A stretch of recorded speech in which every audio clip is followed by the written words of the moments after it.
الحمد لله الذي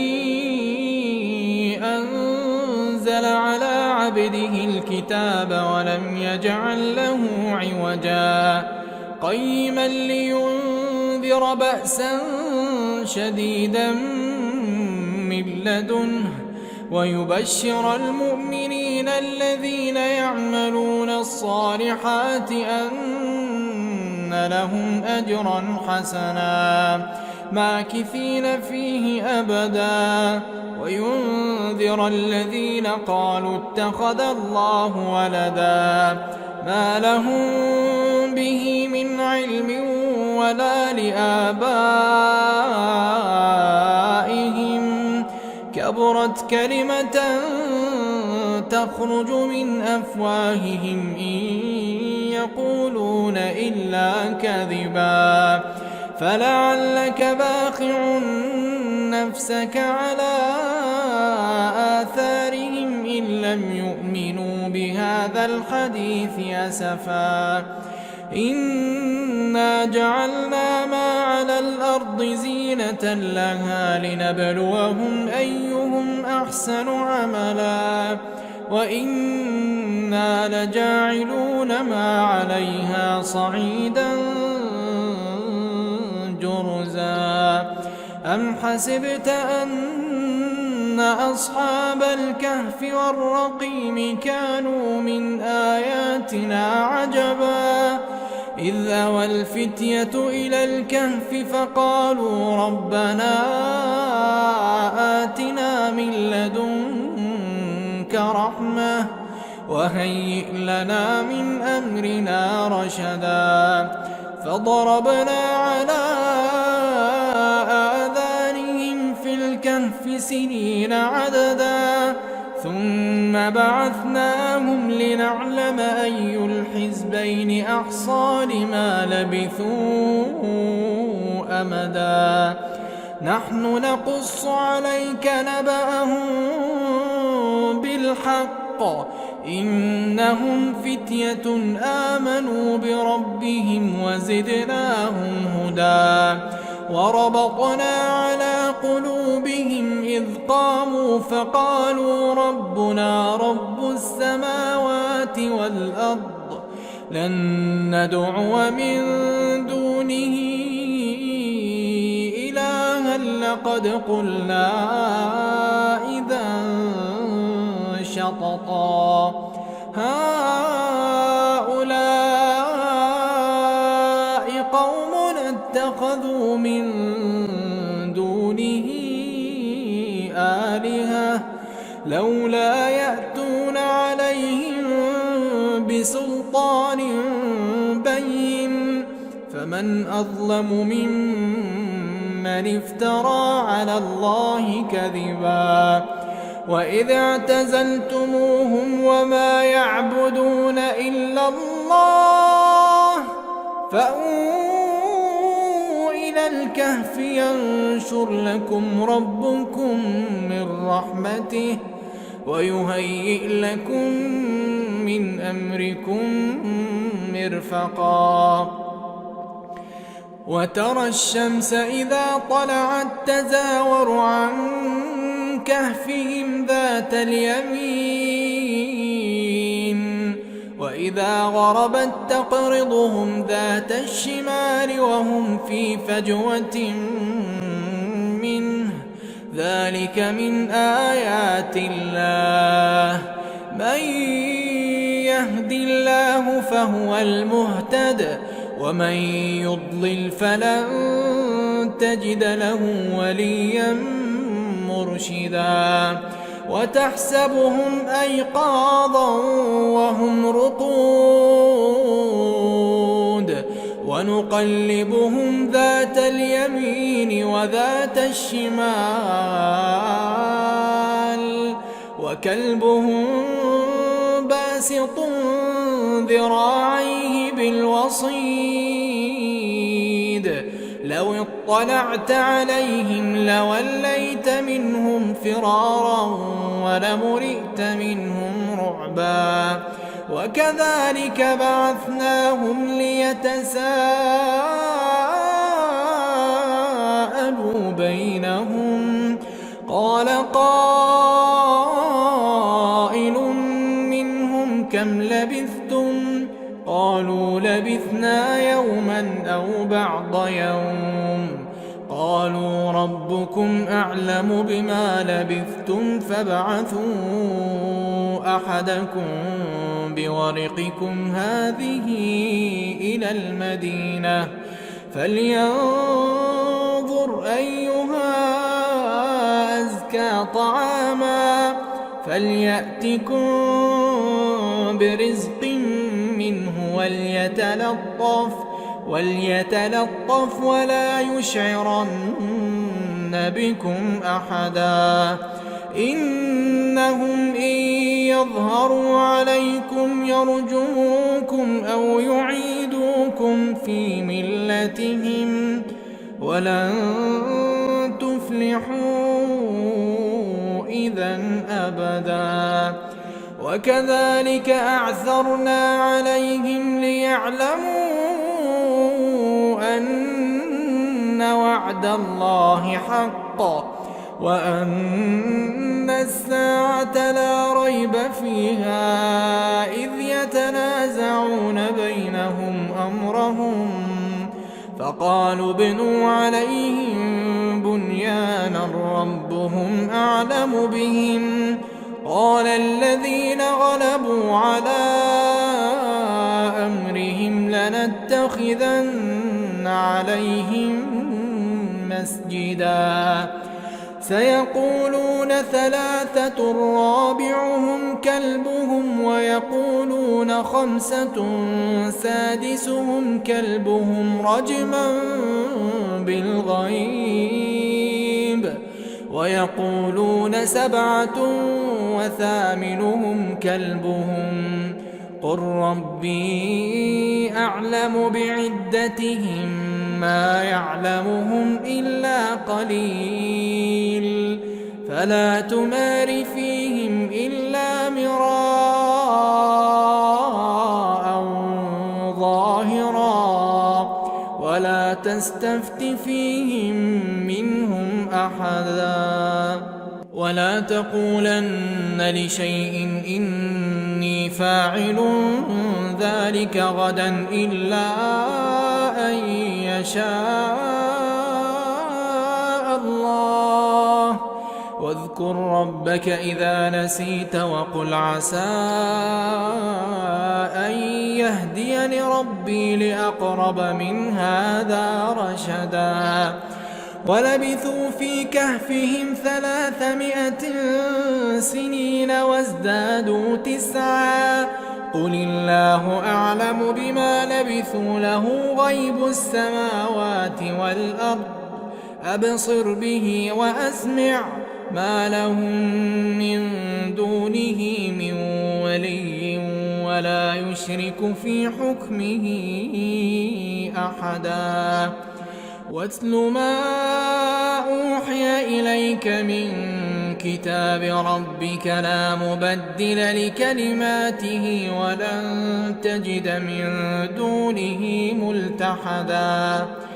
واصبر نفسك مع الذين يدعون ربهم بالغداة والعشي يريدون وجهه ولا تعد عيناك عنهم تريد زينة الحياة الدنيا ولا تطع من أغفلنا قلبه عن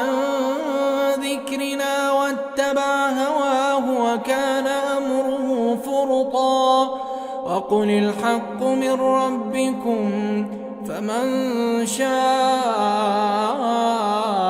فليؤمن ومن شاء فليكفر. إنا أعتدنا للظالمين نارا أحاط بهم سرادقها وإن يستغيثوا يغاثوا بماء كالمهل يشوي الوجوه بئس الشراب وساءت مرتفقا. إن الذين آمنوا وعملوا الصالحات إنا لا نضيع أجر من أحسن عملا أولئك لهم جنات عدن تجري من تحتهم الأنهار يحلون فيها من أساور من ذهب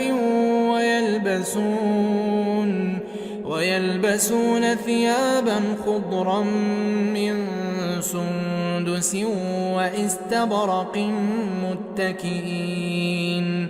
متكئين فيها على الأرائك نعم الثواب وحسنت مرتفقا واضرب لهم مثلا الرجلين جعلنا لأحدهما جنتين من أعناب وحففناهما بنخل وجعلنا بينهما زرعا كلتا الجنتين آتت أكلها ولم تظلم منه شيئا وفجرنا خلالهما نهرا وكان له ثمر فقال لصاحبه وهو يحاوره أنا أكثر منك مالا وأعز نفرا ودخل جنته وهو ظالم لنفسه قال ما أظن أن تبيد هذه أبدا وما أظن الساعة قائمة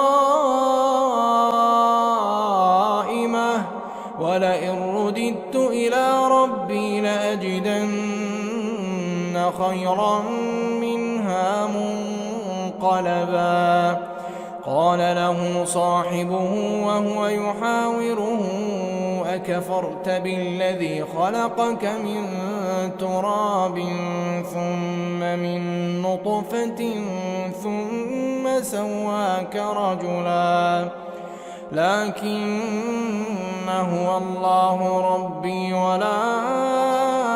أشرك بربي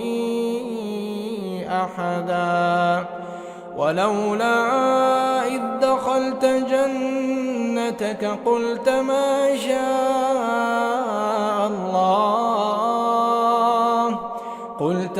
شاء الله لا قوة إلا بالله إن ترني أنا أقل منك مالا وولدا فعسى ربي أن يؤتيني خيرا من جنتك ويرسل عليها حسبانا من السماء فتصبح صعيدا زلقا أو يصبح ماؤها غورا فلن تستطيع له طلبا وأحيط بثمره فأصبح يقلب كفيه على ما أنفق فيها وهي خاوية على عروشها ويقول يا ليتني لم أشرك بربي أحدا ولم تكن له فئة ينصرونه من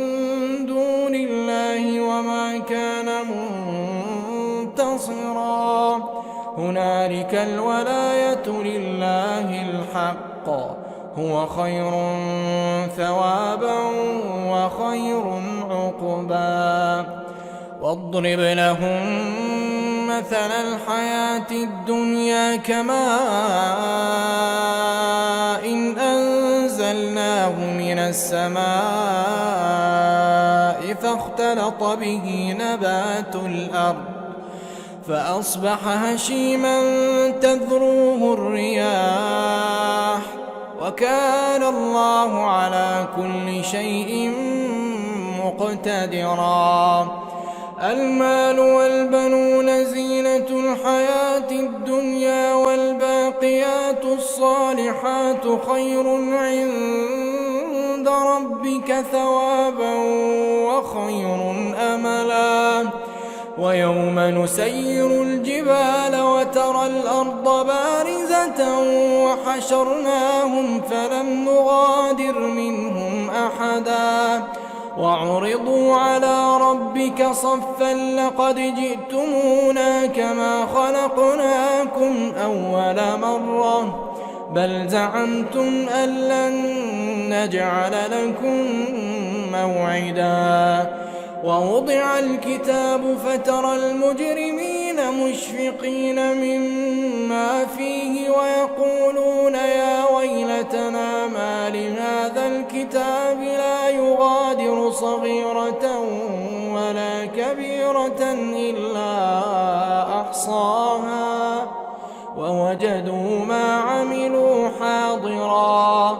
ولا يظلم ربك أحدا وإذ قلنا للملائكة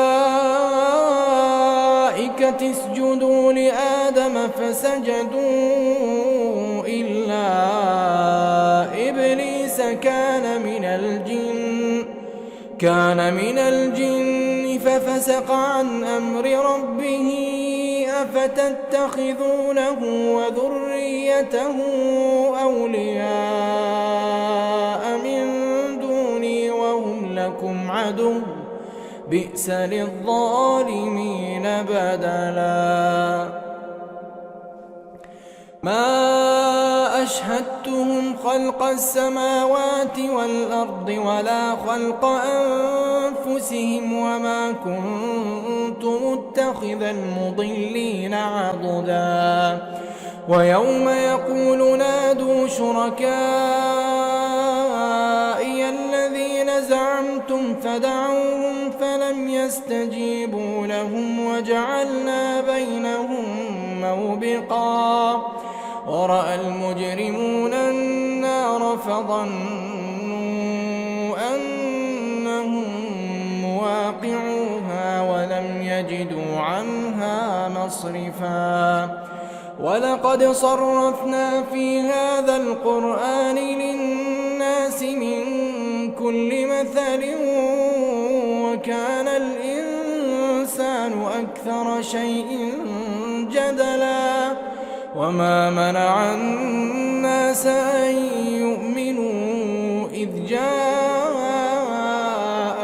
الهدى ويستغفروا ربهم إلا أن تأتيهم سنة الأولين أو يأتيهم العذاب قبلا وما نرسل المرسلين إلا مبشرين ومنذرين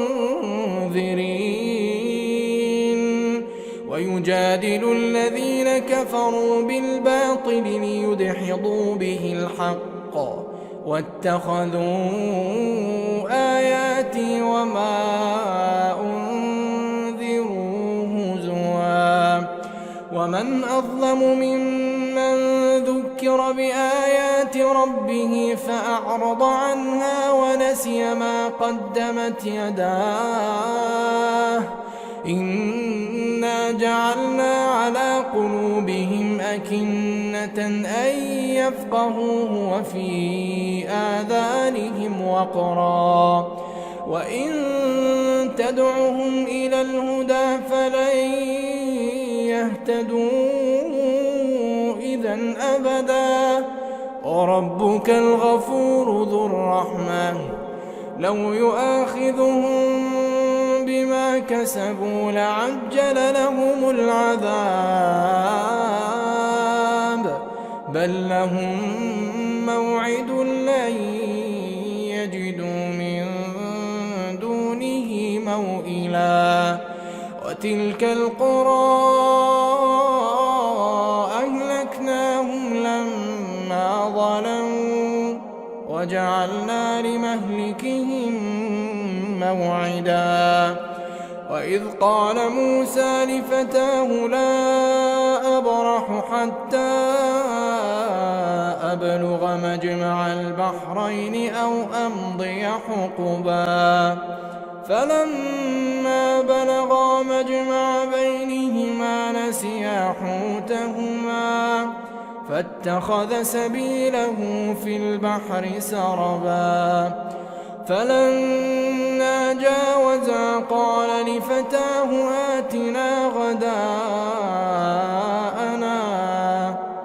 آتنا غداءنا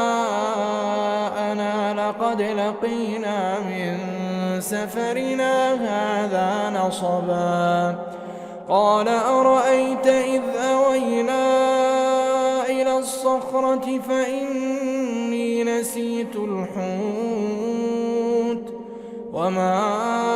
أنسانيه إلا الشيطان أن أذكره واتخذ سبيله في البحر عجبا قال ذلك ما كنا نبغي فارتدا على آثارهما قصصا فوجدا عبدا من عبادنا آتيناه رحمة من عندنا وعلمناه من لدنا علما قال له موسى هل أتبعك على أن تعلمني مما علمت رشدا قال إنك لن تستطيع معي صبرا وكيف تصبر على ما لم تحط به خبرا قال ستجدني إن شاء الله صابرا ولا أعصي لك أمرا قال فإن اتبعتني فلا تسألني عن شيء حتى أحدث لك منه ذكرا فانطلقا حتى إذا ركبا في السفينة خرقها قال أخرقتها لتغرق أهلها لقد جئت شيئا إمرا قال ألم أقل إنك لن تستطيع معي صبرا قال لا تؤاخذني بما نسيت ولا ترهقني من أمري عسرا فانطلقا حتى إذا لقيا غلاما فقتله قال أقتلت نفسا زكية بغير نفس لقد جئت شيئا نكرا قال ألم أقل لك إنك لن تستطيع معي صبرا قال إن سألتك عن شيء بعدها فلا تصاحبني قد بلغت من لدني عذرا فانطلقا حتى إذا أتيا أهل قرية استطعما أهلها فأبوا أن يضيفوهما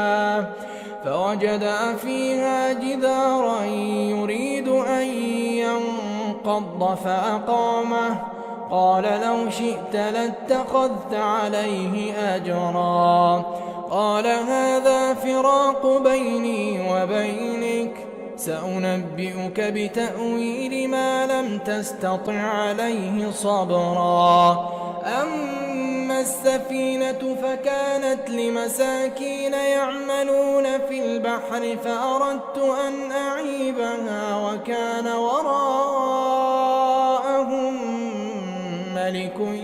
يأخذ كل سفينة غصبا وأما الغلام فكان أبواه مؤمنين فخشينا أن يرهقهما طغيانا وكفرا فأردنا أن يبدلهما ربهما خيرا منه زكاة وأقرب رحما وأما الجدار فكان لغلامين يتيمين في المدينة وكان تحته كنز لهما وكان أبوهما صالحا فأراد ربك أن يبلغا أشدهما ويستخرجا كنزهما رحمة من ربك وما فعلته عن أمري ذلك تأويل ما لم تسطع عليه صبرا ويسألونك عن ذي القرنين قل سأتلو عليكم منه ذكرا إنا مكنا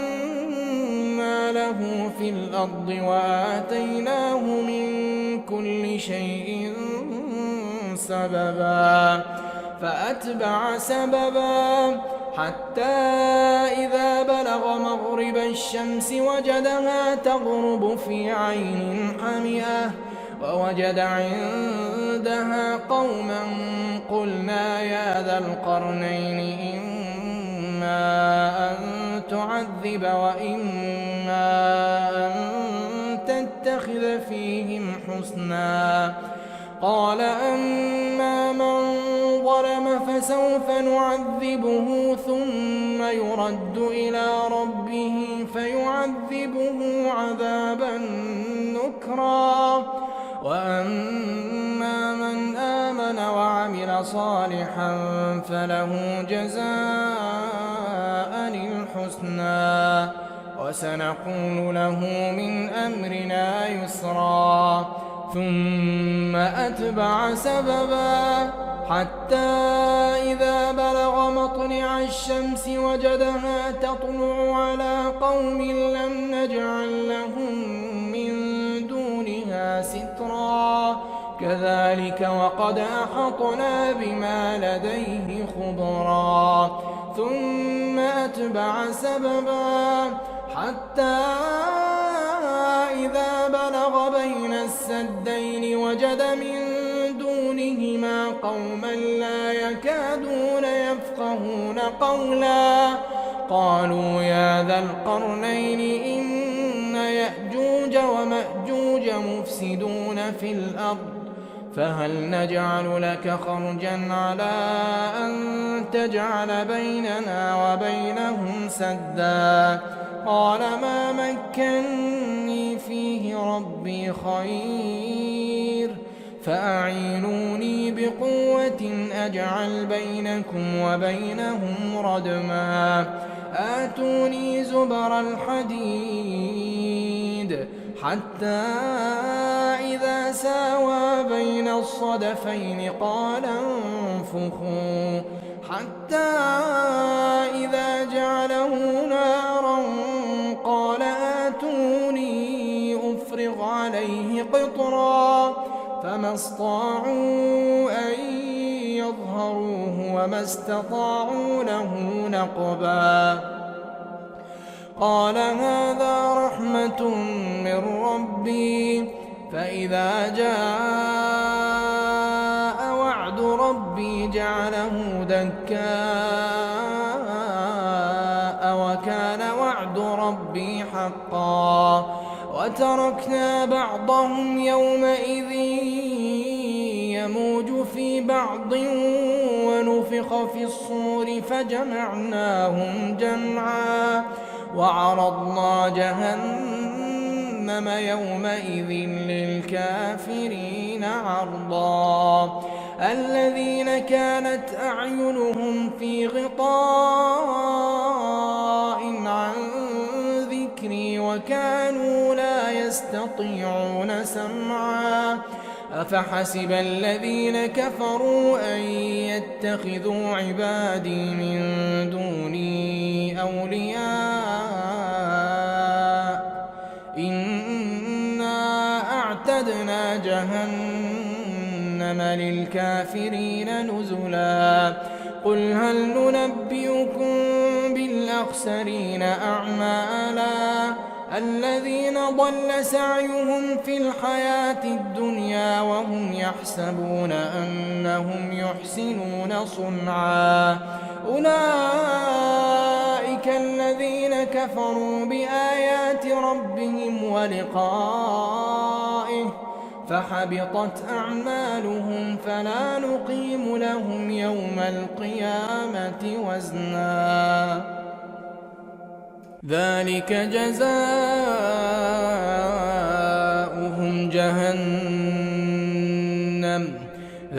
جزاؤهم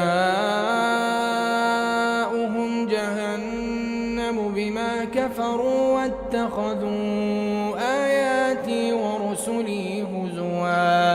إن الذين آمنوا وعملوا الصالحات كانت لهم جنات الفردوس نزلا خالدين فيها لا يبغون عنها حولا قل لو كان البحر مدادا لكلمات ربي لنفد البحر قبل أن تنفد كلمات ربي ولو جئنا بمثله مددا قل إنما أنا بشر مثلكم يوحى إلي أنما إلهكم إله واحد فمن كان يرجو لقاء ربه فليعمل عملا